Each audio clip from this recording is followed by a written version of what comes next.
was hoping they weren't going to call me after that because I was still emotional about that. Can you hear me?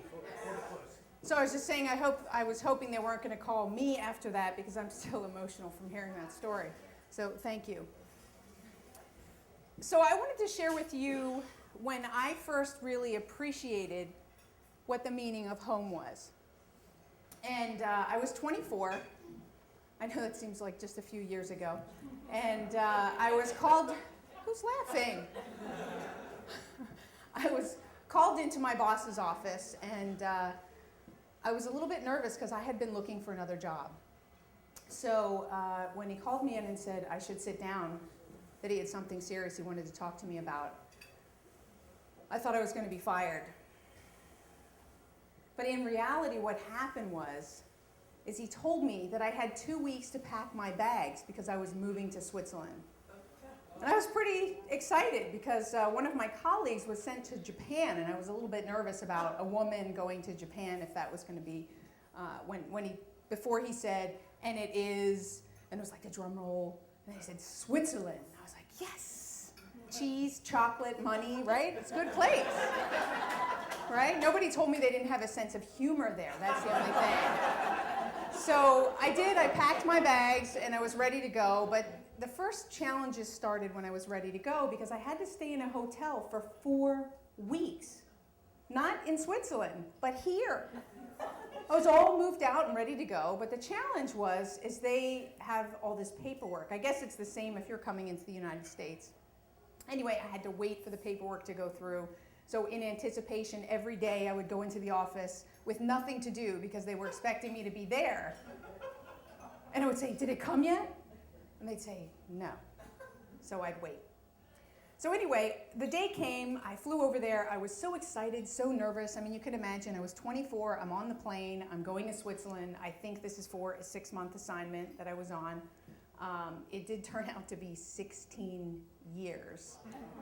It's a little bit longer of an assignment than I expected. But anyway, I didn't know that at the time, so I was excited and I was heading over, but I was really nervous because although I'd taken a semester abroad, in England, that was England, and everybody spoke English. I chose the easy way out, right?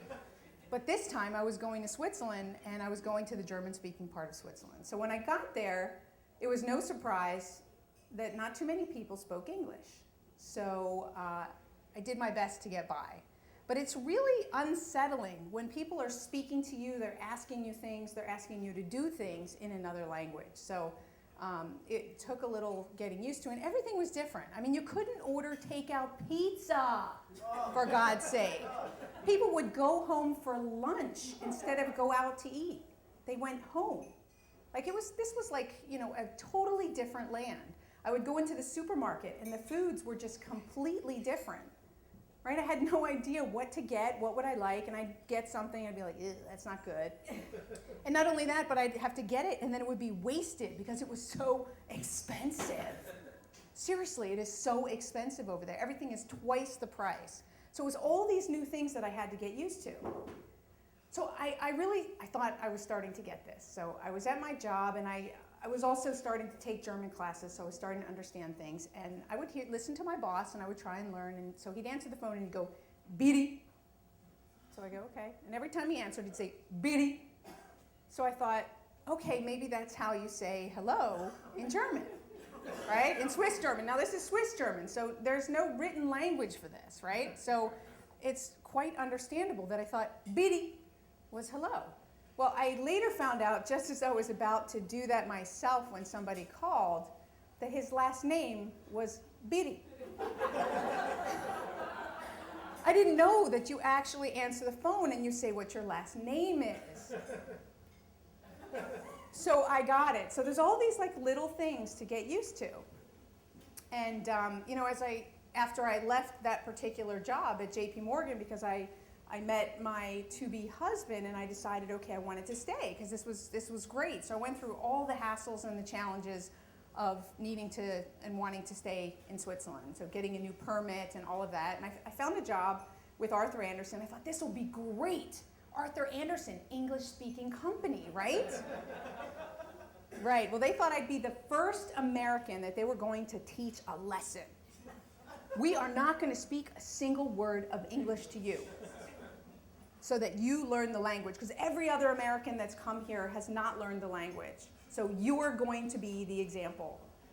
Great. Okay, well, I'm going to have to skip through that. As I said, unsettling. I got to get to the point of the story. So 16 years later, I come back. I come back with 2 children, and I come back and I realize that my whole adult life I lived in Switzerland. And I had become familiar with everything that was there. And now I knew nothing about how things worked in the United States. Like, for instance, how to deposit a check. We don't have checks in Switzerland. So, you know, this thing that goes, like, that was the coolest thing ever. I felt like I was in the movie Big, where I was like, are you kidding me? And I kept pressing the button to watch the thing shoot up and down. So all these things were different to me here in the United States. So it was kind of like, I called it rediscovering the American culture. And it used to be when I was in Switzerland and someone spoke English, I would turn my head and be like, you know, the best thing ever because someone's speaking English. And now that I was back in the United States, when I hear somebody speak German, I'd be like, oh. So what I really discovered is that home is really a feeling, and it's a feeling of comfort.